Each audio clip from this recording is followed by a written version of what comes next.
Dice Road Cemetery, Michigan, is at the heart of spectral legends that intrigue locals and visitors alike. Nestled in Saginaw County, this cemetery is believed to be haunted by the ghost of Anna Rhodes, a mysterious figure whose presence has become an eerie staple of local folklore. Anna's spirit is said to wander the forested hills that cradle the cemetery, creating an atmosphere thick with anticipation and mystery. The legend of Anna Rhodes is one that captivates and terrifies in equal measure. Unlike other ghost stories that rely on dramatic apparitions or unsettling noises, Anna's haunting is marked by an eerie stillness. The absence of screams or ghostly wails only adds to the chilling ambience, as visitors report an inexplicable feeling of being watched by unseen eyes. This subtle haunting has cemented Dice Road Cemetery's reputation as a hotspot for those seeking a brush with the supernatural. For those brave enough to tread its grounds, Dice Road Cemetery offers an experience steeped in suspense. The looming trees and quiet, winding paths set the stage for encounters with the unknown. The ghost of Anna Rhodes, though silent, exerts a powerful presence that seems to whisper secrets from beyond the grave. It's this unsettling aura that draws paranormal enthusiasts and thrill seekers to the cemetery, each hoping for a fleeting glimpse of its resident ghost. Despite the lack of concrete evidence, the tales surrounding Dice Road Cemetery continue to thrive. The story of Anna Rhodes serves as a chilling reminder of the mysteries that lie just beyond the veil of the known. For those who dare to explore its haunted grounds, the cemetery offers a tantalizing taste of the unknown, where the line between legend and reality blurs into a spine-tingling experience.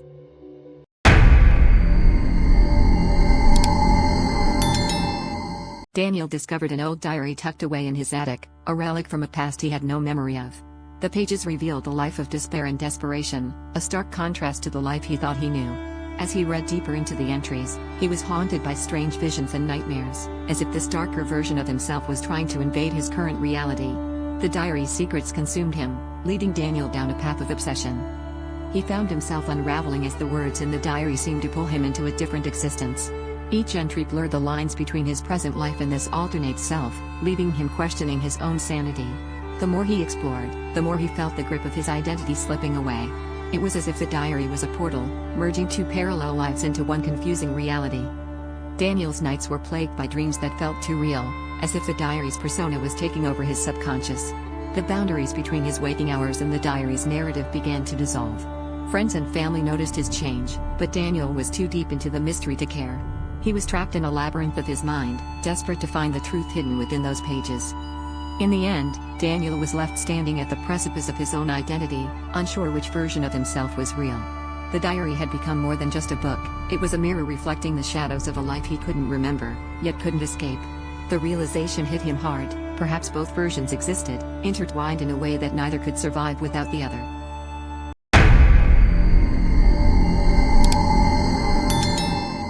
Suskin Road in Pittston Township, Pennsylvania, holds a chilling reputation that intrigues both locals and visitors.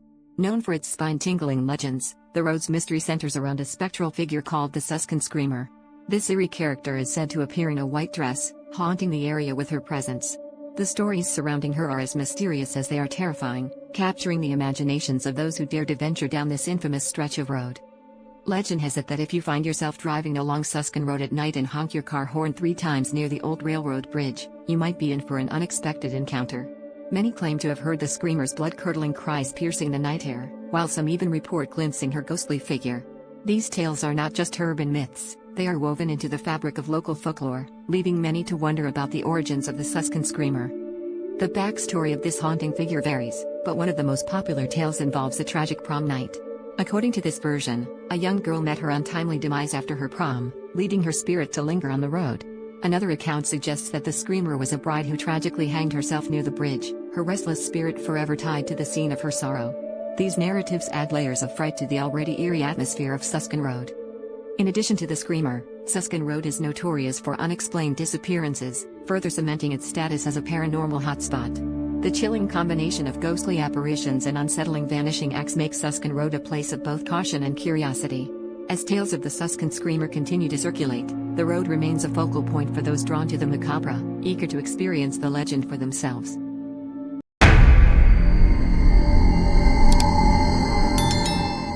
Elisa Lam's chilling discovery shocked the world when her body was found inside a water tank on the roof of the infamous Cecil Hotel in Los Angeles. It was February 19, 2013, weeks after she had been reported missing. This mysterious case has become one of the most unsettling unsolved stories in recent history, drawing intense public interest and speculation. The circumstances of her death are as perplexing as they are tragic, leaving many questions unanswered. The Cecil Hotel, notorious for its dark history, seemed to provide the perfect backdrop for this haunting mystery. Lam's last known moments, captured in the eerie elevator footage, show her behaving erratically, as if she were hiding from someone or something unseen. Her movements appear both frantic and deliberate, sparking countless debates and theories about what might have happened to her.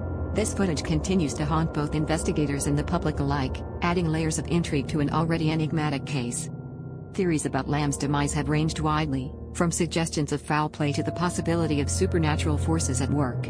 Some speculate that she may have been the victim of a sinister plot, while others propose that the hotel's notorious reputation might have played a role in her tragic fate. Despite extensive investigations and widespread media coverage, no definitive conclusions have been reached, leaving the case shrouded in mystery and adding to the Cecil Hotel's infamy. As the years have passed, the fascination with Elisa Lam's case has only grown, inspiring documentaries, online forums, and countless discussions.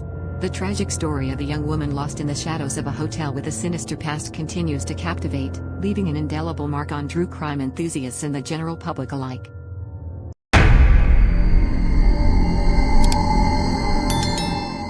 A man walking alone near Tijuana late one evening stumbled upon an unsettling sight. By the river, he noticed a woman draped in a rebozo, her figure trembling as if she were weeping.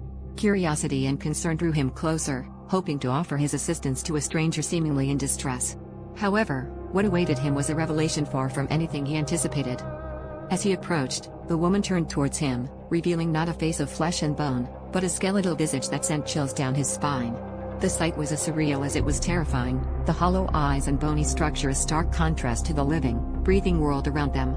Before he could fully comprehend the apparition before him, she vanished, dissolving into the mist as if she had never been there at all. In her place, for a fleeting moment, was the metallic head of the horse, glinting eerily in the dim light. The combination of otherworldly elements and sudden disappearance left the man in a state of shock, his heart pounding with the realization that he had encountered something beyond the realm of the living. The image of the skeletal face and the metallic horse haunted him, etched into his memory. Convinced he had encountered the vengeful spirit of La Llorona, the man fled, driven by fear and the primal instinct to escape the supernatural encounter. The legend of La Llorona, a ghostly figure known for her mournful wails and haunting presence by water bodies, had never seemed more real. His experience added a chilling new chapter to the lore, a reminder of the mysteries that linger in the shadows of the night.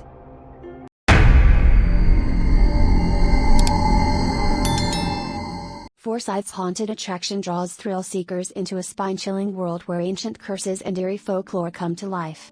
According to local legends, this haunted land is prowled by four-scorn spirits armed with scythes, eternally harvesting the souls of the living.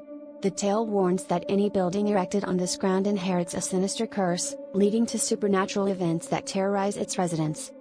The legend of these vengeful spirits adds a unique layer of dread to the attraction, as each structure standing on the cursed soil becomes a conduit for the spirit's wrath. Visitors to the Forsyth's haunted attraction report bone-chilling experiences, claiming to feel an unshakable presence watching them, lurking just beyond the shadows. This blend of folklore and horror immerses guests in an atmosphere where the line between myth and reality blurs. The deadly legacy of the four-scorn spirits is said to endure through generations, leaving a trail of fear and mystery. Stories of unexplained phenomena, such as objects moving on their own and whispers in the dark, proliferate among those who dare to enter. The curse's impact is palpable, making it a must-visit for anyone seeking an authentic and terrifying experience. As the chilling tale goes, the spirit's influence is inescapable for those who tread on their haunted ground. Each visitor leaves with a story etched into their memory, whether it's a personal encounter with the supernatural or the lingering feeling of being watched.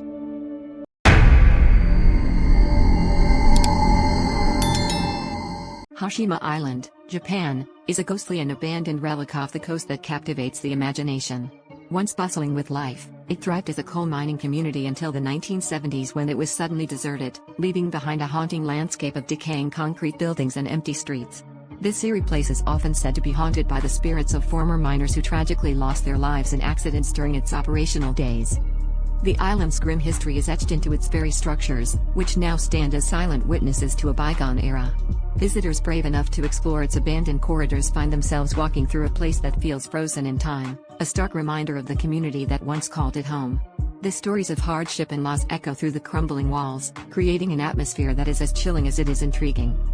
For those with a penchant for the paranormal, Hashima Island offers a unique opportunity to delve into the unknown. The sense of isolation, coupled with the whispered tales of ghostly apparitions, adds an extra layer of mystery to the experience. It's a destination that draws curiosity seekers and ghost hunters alike, all eager to uncover the secrets hidden within its shadows. The island's haunting beauty and the remnants of its forgotten community make it a compelling site for exploration. As you navigate through its desolate landscape, you'll find yourself captivated by the stories it holds, standing as a testament to the lives of those who once lived and labored there.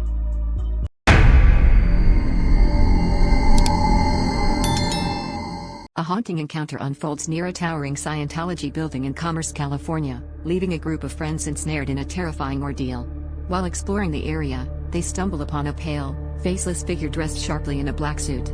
This eerie presence quickly disrupts their night, transforming curiosity into panic as it defies all logic with its impossible speed, relentlessly chasing them through the shadows.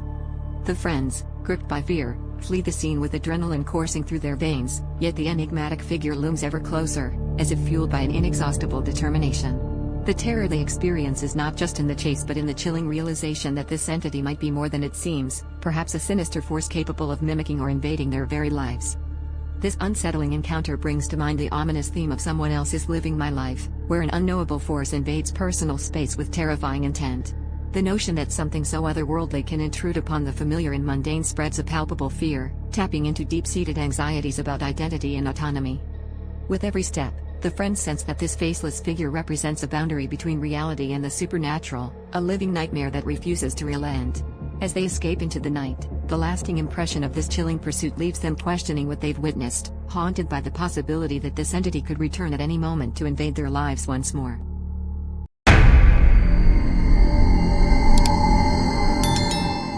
A woman finds herself ensnared in a horrific cycle of abuse, her daily existence twisted by the relentless torment meted out by her husband.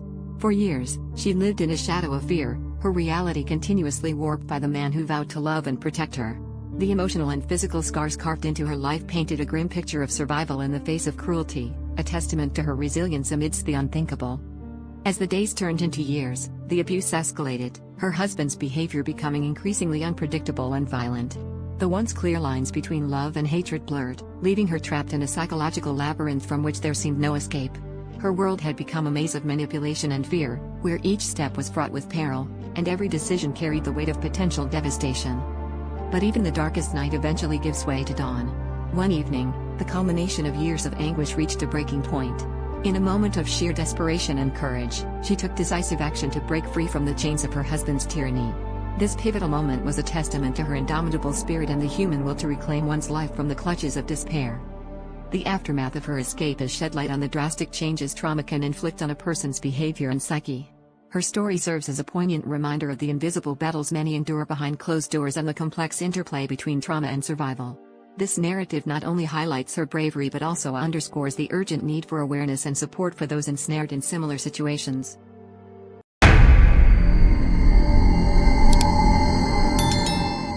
The journalist's dark obsession unravels as a chilling tale of intrigue and horror. A journalist, initially driven by curiosity about the psyche of a serial killer, immerses himself in the investigation of a series of gruesome murders.